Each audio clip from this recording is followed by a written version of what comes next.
Okay. Now that we've found our new drinking game, move on to something practical.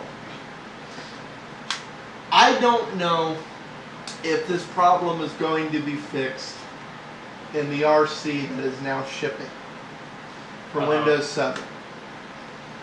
I hope so, because the beta is 7100 and the RC is 7600.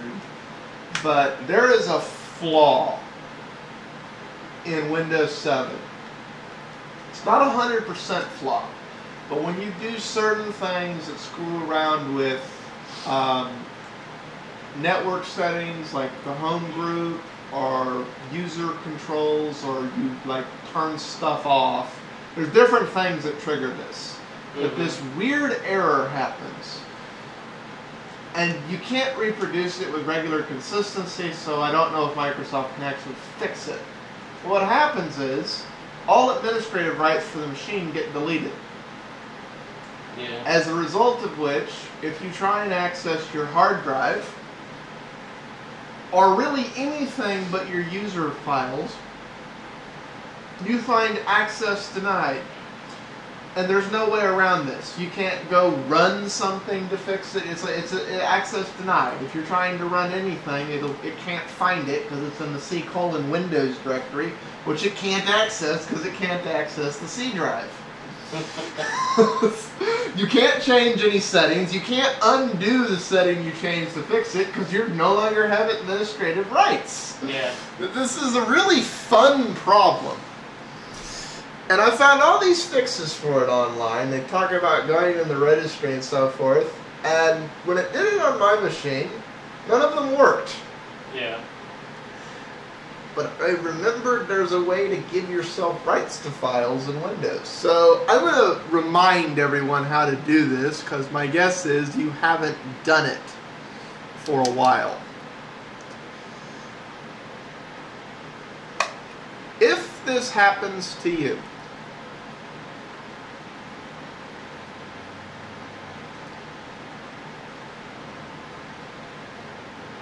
I guess I'm going to do it on my machine. Yeah, I'll just shut down.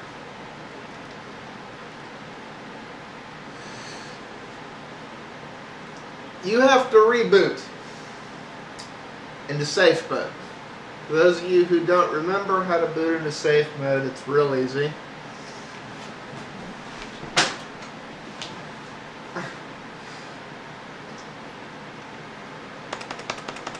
You just push F8 50 billion times. If your BIOS is F8, wait until the second your BIOS screen disappears. And then press F8 50 billion times, trying to catch before Windows starts up. Once you hit F8 and get into the site, you'll have your standard menu. It's a little different in Windows 7, but not too different from Vista. A little different from XP, it just looks different. But standard choice you usually pick when you go into this menu. You select safe mode and watch all the Windows things load manually, aside from networking and other shit.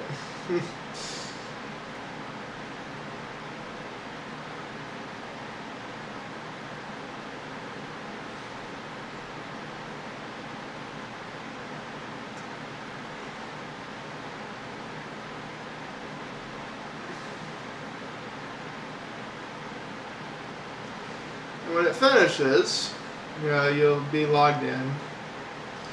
You'll log into your administrator user.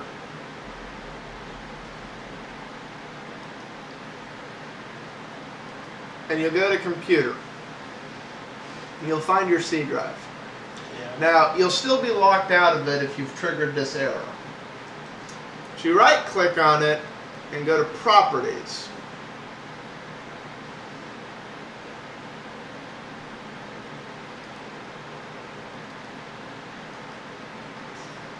And if you'll notice, if you go to the Security tab of the 7 tabs that are here, there's this group or usernames. If you've triggered this error, what happens is, for some flaw in the user permissions in Windows, all of these get deleted. Nice. Yeah, there is no owner of the C drive at all. I think it's because they've removed the administrator user. Yeah. In XP, it would create a secret user, an administrator user. Yeah, they disable it in Vista and Windows 7. Yeah, so I'm surprised this isn't a flaw in Vista. I think it's because in Vista, you can't... There's some things you can turn off that you're not really meant to be able to turn off in Windows 7, but sometimes you just have to. Yeah. But the good news is, you can manually add them back here. This list will be empty, like I said, if you trigger it, where it says groups of usernames right here, there'll be nothing there. This box will be empty. What you can do is click Edit, and you'll select whoever your user is. Like in my case, it's user Blackbox PC, and it'll be whatever you typed in for your username. And you'll check all these allow boxes here. You'll check read and execute, list folders, read. You'll check everything but the first two.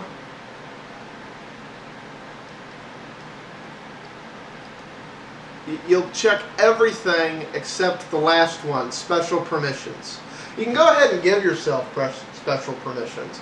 But this is how you fix that problem very simply. You give yourself permission to have access to your files again. Yeah. This is also how on any Windows machine from XP on, if you need to get access to another user's files, I can't talk to her right now, I'm filming a show.